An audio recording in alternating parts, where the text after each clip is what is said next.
Hi, I'm Mike. I'm amazed at what people tell me while having a beer.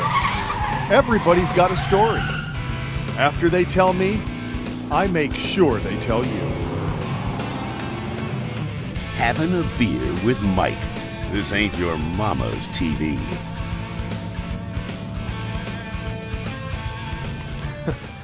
All right, let's get started. First in the seat is former New York Giants wide receiver Ron Dixon.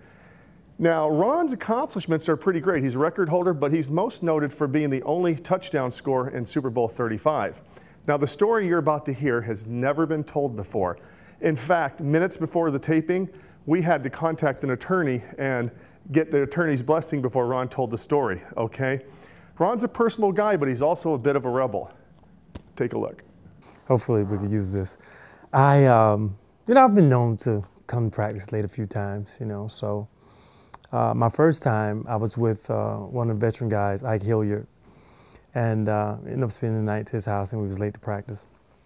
So my coach told me, hey, if you're late again, I'm going to fine you your entire check, And at the time that was like $42,000, right? A week? Yeah, a week. So, hello, boss? Hi, I need a raise. I want $42,000 a week. Take it or leave it. Hello? Boss? Wake up one morning, see the sun coming through my curtains. I was like, oh, I did it again. I'm late again. So I hops up and I just bought this brand new Jaguar. 2001, that's when they changed the body. So, I'm running to the car and I'm just thinking, okay, what am I gonna do? I'm getting on New Jersey Turnpike and I'm like, you know what? Boom. I just wrecked the car, Because I'm thinking, all right, a little damage, play the deductible, you know what I mean? So, just so happened, a state trooper came up. He stopped me, like, hey, I'm Ron Dixon, James, this lady ran me off the road. I didn't know if I should leave the car here. I didn't, I'm playing dumb country boy now. I don't know what I should do, So he's like, okay, we'll leave the car here, call someone, pick it up, and I'll take you to practice. So he drives me to practice, and by this time, they're on the field, well, the bubble where we practice at during the cold months. And so he was just gonna drop me off. And I was like, no, you gotta come inside. You gotta come inside. So in the bubble, it's pressurized. I guess that's one way to describe it. Where it's two doors. You have to open one door, close, then open another one. So once you open and close the first door and you come into the door where everyone is, it's like a whoosh. So there's no sneaking in the door, sneaking in the building, And everybody knew I was late, so everybody knew what time it was. So it was like in slow motion, whoosh. Everybody turned around.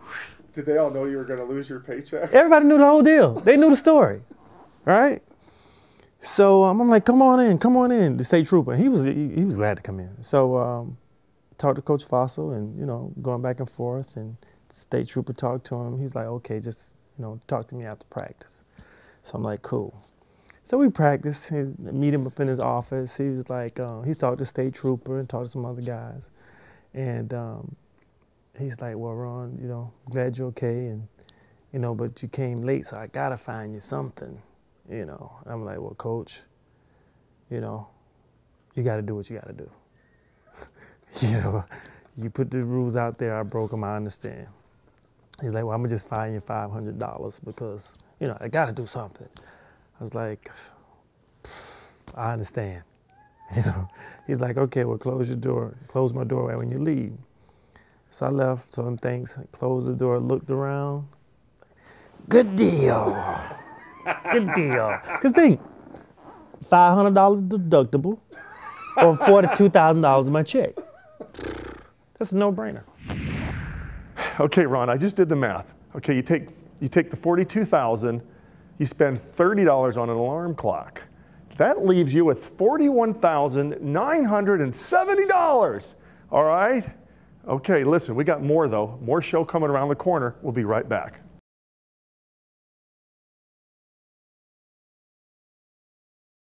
Having a beer with Mike. This ain't your mama's TV. For those of you who grew up watching 70s football, you will recognize Mike McBath. Mike played many years for the Buffalo Bills. He was actually O.J. Simpson's roommate, but that's another show. Mike later in life founded the Orlando Predators. But Mike has one thing that he focuses on, and it's a little thing called opportunity and how to seize it. He'll explain. Take a look. Well, Mike, you know, professional football is for 98, 99% of the players, it's a long haul. You know, the average player doesn't last probably 3.9 years. That's why the pension started at 5 when I played. But I mean, the reality of it is it's tough to play for an extended period of time.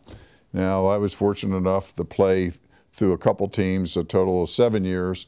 And but the one story I think, and this is indigenous to probably most fellows that play, you must grasp that opportunity when it appears.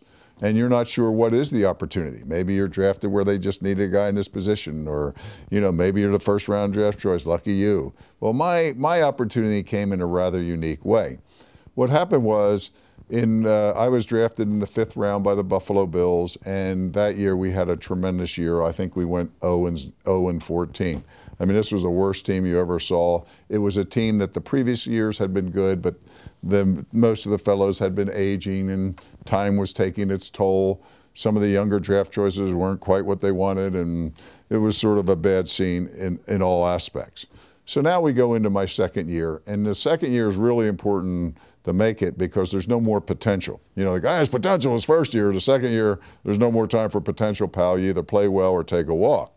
So, you know, fortunately, I get to play during the preseason. I'm playing reasonably well, but here we go again. We had just hired a new coach, John Roush, who had been really an exceptional coach over with the Oakland Raiders, and back then the Raiders were the cream de cream of pro football, and you know, he's our coach, right? And this is his first preseason with us, and sure enough, I think we went 0-6. Nice.